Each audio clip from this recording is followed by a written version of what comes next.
most important thing, how to live a life for God.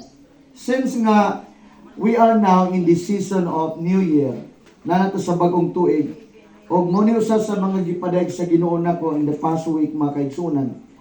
O usap po ni ka-reminders, common man ni siya, pero at least, nga ikaw ako karon mapukaw ka, pasig mga naipipila ka punto dire nga, murag imo nang na-overlook ba? Wala na zero kay nimo, gitagaan kayo og importante alang kanimo. Now, 7 ka importanteng butang, unsaon nga magkinabuhi ta sa kinabuhi nga panas Ginoo. Mao man yun actually ang rason nga nung nabunagin ta. Aron nga mga lagad paras Ginoo. Pero dagang mga tao, abi kay bunagin na, usay nalimot sa iya ang design or iyang disenyo para asa siya.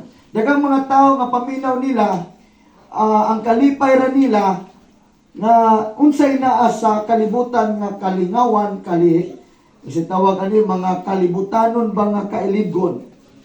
Mao na daghang sa kalibutanon, gani daghang magistuhanon nga maimpluwensyahan ni anak. Muna usay na lang ang pagsimba o pagpangalagad, dili na ingon anak ka seryoso, anak ka lalom.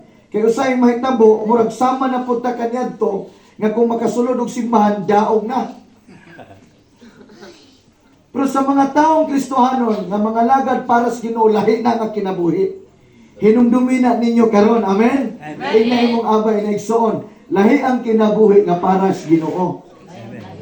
Kaya kung para sa Ginoo, kinanglan sabto nimo ni karon. Pero kung pangkalibutan pagyapon ng imo, mo na usay ang simbahan, madumduman lang usahay kung birthday, ay simba ta kay birthday. Simba ta kay unsa ba ka, may nalang makasimba kay makapasalamat. Ang kinabuhi nga para sa Ginoo, adlaw-adlaw na. Dili lang matag Domingo. Amen. Kining pagka-Kristohano nato, adlaw-adlaw nga naay Kristo. Kaya matod pa nila, duha na ikuno ka kinabuhi or kaklase nga tao sa kalibutan. Yawanon or Kristohanon. Amen. Or Diyos non. Aman ka ana, asa may nindot paminawon? Kristohanon or yawanon? Nindot yung kinang Kristohanon, no? No? Nindot kayo. Pero dagang mga tao nga dali ra kay nila na masulti, pero usay wa nila na notice ngayon murag yawanon nagaling niya kung kinabuhi karon. Gagabi ilang na ko ni istorya kay nagabin-an mi nami gipalit nga cake ba. Sus naa man dito igsuon na to nga dugay na kay wa ka balik simba. Kay naay magisuliran sa kinabuhi na giba. Ingon di siya, pastor, wagwa na gyud na kay dimaw na gyud kinabuhi, pastor. Kining sige naman ang pugkong pamalikas karon, pastor. Lahi na gyud akong kinabuhi. Ni angkon pud pa ipon siya. Ako sa ginamo kini may tabo basta mo palayo tas Ginoo. Medyo alanganin gyud. Kay ano, kung mo palayo kay kas Ginoo, mo paduol po ng yawa nimo. Amen. Amen. Ganahan mo nga ikaw duulan ka pamintig kaaway. Pero di ba ibuti ay taganahan, no?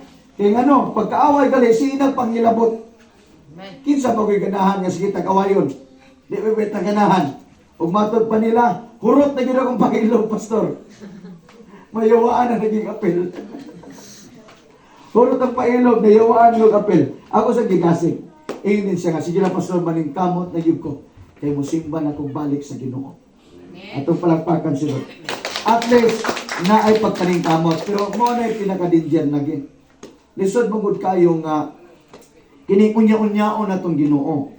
Kaya kung mag-isgot, matod pa ni nanay ganina, ang kamatayon, gidala-dala kuno. Nasa yunan ka, gidala kunong kamatayon. At inoon ba, ipod kung sabto ni mo, kaya kung mamatay ka anytime from now, kinsa bagoy mingunulod, ayaw sa, na kung appointed time na ni mo, mao na yun ay imong katapusan. Amen? Amen?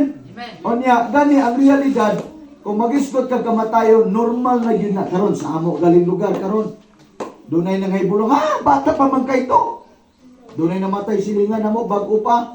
Di ka gali nag-abroad, bago kay sakyanan.